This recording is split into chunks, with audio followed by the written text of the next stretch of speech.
खजाने की खोज। पुराने समय की बात है। गांव में धनीराम नाम का एक किसान रहता था। उसके पास 4 लड़के थे। धनीराम अपना घर चलाने के लिए अपने खेत में कृषि कार्य करता था, लेकिन धनीराम के चारों लड़के बहुत ज़्यादा आलसी थे। वह कभी भी खेतों में काम करने के लिए नहीं गए थे। वह सारा दिन अपना समय गांव में इधर उधर बैठकर बिताया करते थे। एक दिन धनीराम अपनी पत्नी से बोला कि आज तो मैं जिंदा हूँ, तो सब कुछ सही चल रहा है। मेरे बाद कौन खेती करेगा?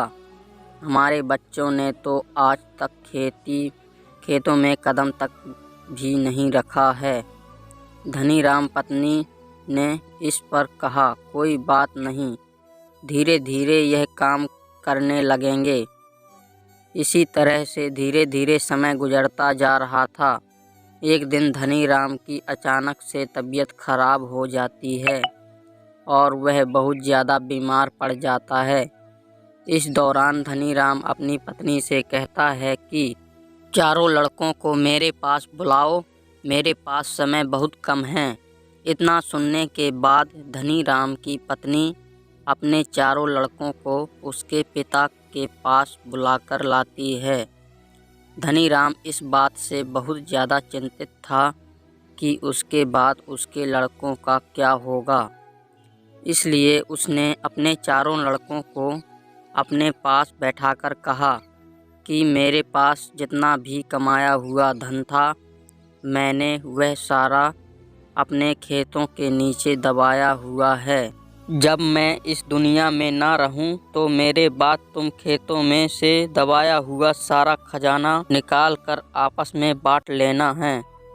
इतना सुनने के बाद धनीराम के चारों बेटे बहुत खुश हुए। इसके कुछ समय बाद धनीराम की बहुत ज़्यादा बीमार होने की वजह से मृत्यु हो गई। धनीराम की मृत्यु के कुछ दिन बाद उसके चारों बेटे खेत में दबे हुए खजाने को खोदने के लिए निकल गए। खेत पहुंचने के बाद चारों बेटों ने पूरा खेत खोद डाला, लेकिन उनमें से किसी को भी खजाना जैसा कुछ नहीं मिला।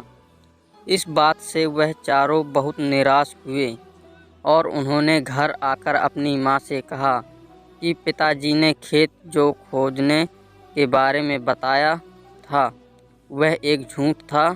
हम चारों ने पूरा खेत खोद डाला, लेकिन हमें खेत में कोई भी खजाना नहीं मिला।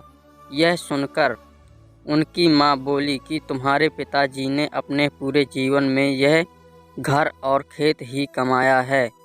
अब जब तुमने इतनी मेहनत करके पूरा खेत खोद दिया है, तो अब उसमें बीज भी डाल दो। इसके बाद चारों बेटों ने खेत में बीज बो दिए और माँ के कहे गए अनुसार खेत में समय पर पानी और खाद डालने लगे। समय बीतता गया और कुछ समय बाद खेत में फसल तैयार हो गई। फसल काटने के बाद चारों बेटों ने फसल को बाजार में बेचा और उससे जो भी पैसे मिले, उससे उन्हें बहुत खुशी मिली। इसके बाद जब चारों बेटों घर गए तो माँ से कहा कि बेटा, तुम्हारे पिताजी तुम्हें यही समझाया चाहते थे कि जो हम मेहनत करते हैं, उसके बदले में ही हमें खजाना मिलता है।